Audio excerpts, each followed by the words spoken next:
The first one is by Madame Blondin, de la France, tout d'abord groupe socialiste. Monsieur le Président, la situation à Gaza est préoccupante. Les conditions de vie se dégradent. Près de 40 Palestiniens ont été tués et des centaines d'autres blessés par balles alors qu'ils se tenaient sur les hauteurs de la bande de Gaza. Il faut s'attendre à une grosse mobilisation le 15 mai prochain pour le 70e anniversaire de la Nakba. Comment le comité des ministres peut-il agir face à cette situation?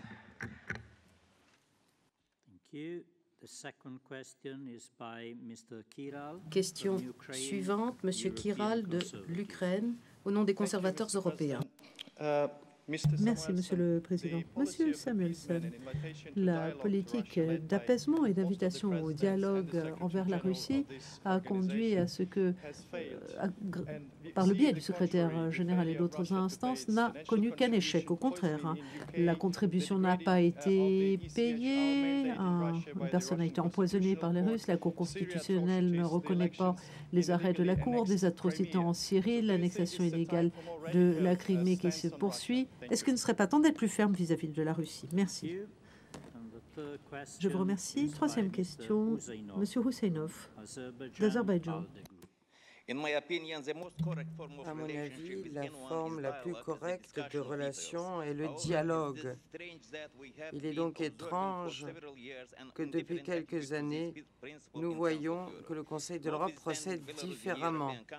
Le Bélarus est un pays européen et pourtant, depuis plusieurs années, il ne peut entrer au Conseil de l'Europe et nous avons exclu la Fédération de Russie de l'organisation.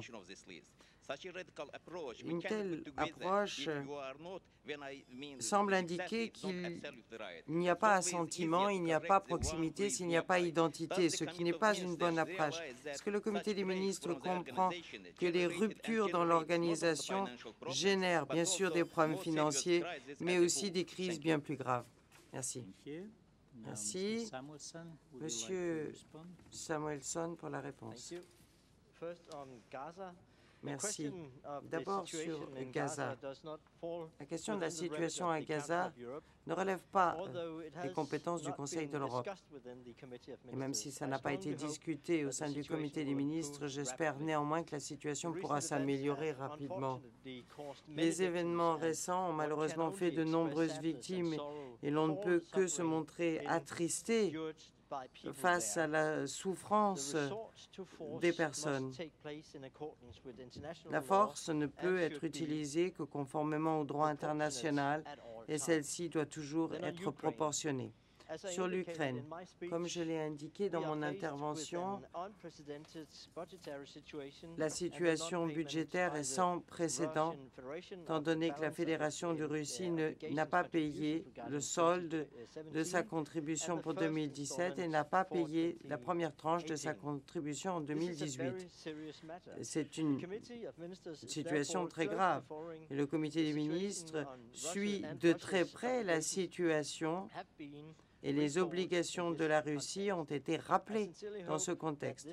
Je ne peux que espérer sincèrement que la situation se rétablira rapidement et je ne peux que réitérer l'appel adressé à la Fédération de Russie de satisfaire à ses obligations. Comme je l'ai dit, ceci est crucial pour l'organisation, à la fois pour son fonctionnement, mais aussi pour le statut de la Fédération de Russie au sein de cette organisation.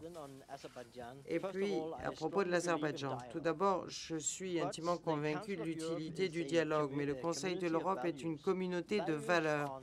Des valeurs fondées sur un accord entre États membres qui veut qu'ils coopèrent et ces valeurs doivent guider toutes leurs actions. Et je vous renvoie à la préambule des statuts du Conseil de l'Europe qui souligne, et je cite, que les États membres se consacrent aux valeurs spirituelles et morales qu'ils sont le patrimoine commun de leur peuple et la source véritable de la liberté individuelle, des libertés politiques et de l'état de droit, des principes qui constituent la base de toute véritable démocratie.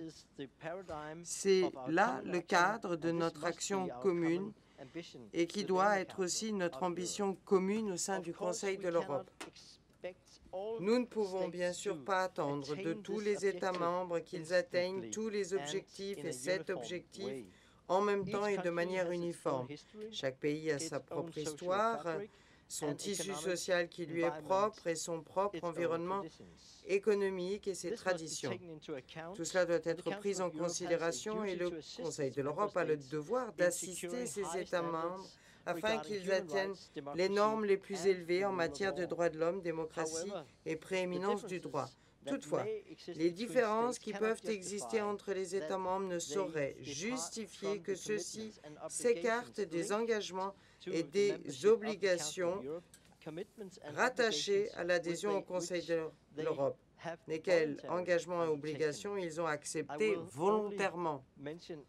Et je ne mentionnerai que certains de ces principes auxquels l'on ne saurait déroger. Le premier est l'abolition de la peine de mort. Et puisque vous avez mentionné le Bélarus, eh bien, c'est et cela reste une exigence à respecter par ce pays en particulier.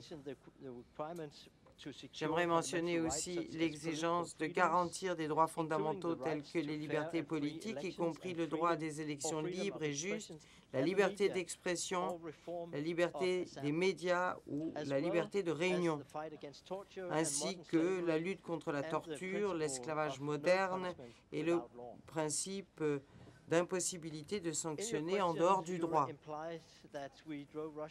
Dans votre question, vous semblez dire que nous avons exclu la Russie de l'organisation. Ce n'est pas le cas de la Fédération de Russie, étant donné que c'est un État membre du Conseil de l'Europe. Je vous accorde que ce pays ne participe pas aux travaux de l'Assemblée en ce moment et il est également fort malencontreux que la Fédération de Russie n'a pas versé sa contribution obligatoire au budget ordinaire de l'organisation. Thank you.